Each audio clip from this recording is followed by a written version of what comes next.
Hello everyone, good morning. আজ অনেক সকালবেলা উঠে স্নান সেরে পুজো দিয়ে নিয়েছি। আর এদিকে দেখো সুতিয়া স্টলি নিয়ে ঘোরাঘুরি করছে। এখনও কিন্তু বিছানাটাও সেভাবে ওঠানো হয়নি। আমরা যাচ্ছি আজ গৌহাটি। সাথে যাচ্ছে আমার জ্যাঠা শ্বশুর, তুতুন বলি আমরা। এই হচ্ছে তুতুন। আমরা অনেকজন মিলেই কিন্তু যাচ্ছি।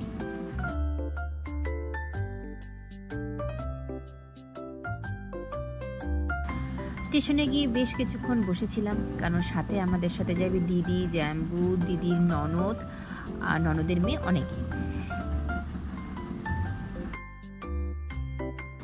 এই যে আমরা ট্রেনে উঠেও পড়েছি, যে যার সিট নিয়ে বসে পড়েছি। ট্রেনে উঠেই এতটা গরম লাগছিল যে কি বলবো। দিদি তো শুয়েই পড়লো, আমিও দিদির গায়ে হেলান দিয়ে শুয়ে পড়লাম। আর উল্টো দিকে সিটে সুতিরাজকে ঘুম পাড়িয়ে দিয়েছি আর পা দিয়ে সাপোর্ট দিয়ে রেখেছিলাম।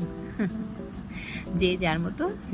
তারপরে এত গরম শ্রুতিরাজের ঘুম হলো না, উঠে পড়েছে। তখন আমি বলছি, বাবা তুমি এবার বসো, আমি তোমার পায়ে একটু ঘুমাই।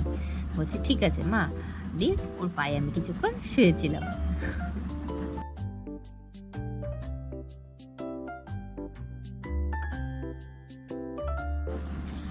তা করতে করতে জানলা দিয়ে উঁকি মেরে দেখি যে ব্রহ্মপুত্র নদী মানে ব্রিজটা এসে পড়েছে। তো একটু ভিডিও করে নিলাম আর সতীরাজকে দেখালাম এটা ব্রহ্মপুত্র নদী, দেখতে বেশ সুন্দর লাগছিল। আর গৌহাটি ঢুকতেই না ঢুকতেই ছোটো ছোটো পাহাড়গুলো দেখতে বেশ ভালোই লাগে। কিন্তু এবার আমাদের কামাখ্যা যাওয়া হবে না, কেন একটা অনুষ্ঠানে এসেছে তো। তারপর ট্রেন থেকে নেমে দাঁড়িয়েছিলাম অটোর জন্য। তো জ্যাম্বু গেছিলো অটো দেখতে, তাই আমরা সবাই মিলে ওয়েট করছিলাম। আর গৌহাটিতে অসম্ভব গরম পড়েছিল।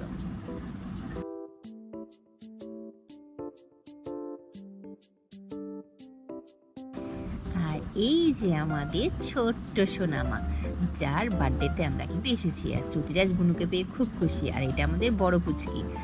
তো পুচকিকে নিয়ে আমাদের সময় কেটে যাচ্ছে এখন। এসে স্নান টান সেরে পুচকিকে নিয়ে বসে পড়েছি খেলতে। আমাদের পুচকির নাম কাব্যা।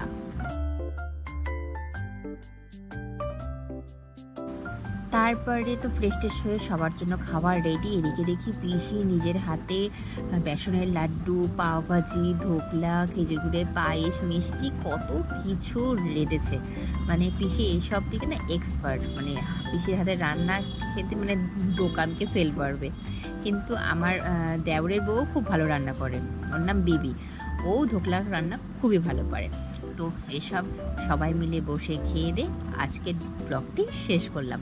সবাই জানিও কেমন লাগলো।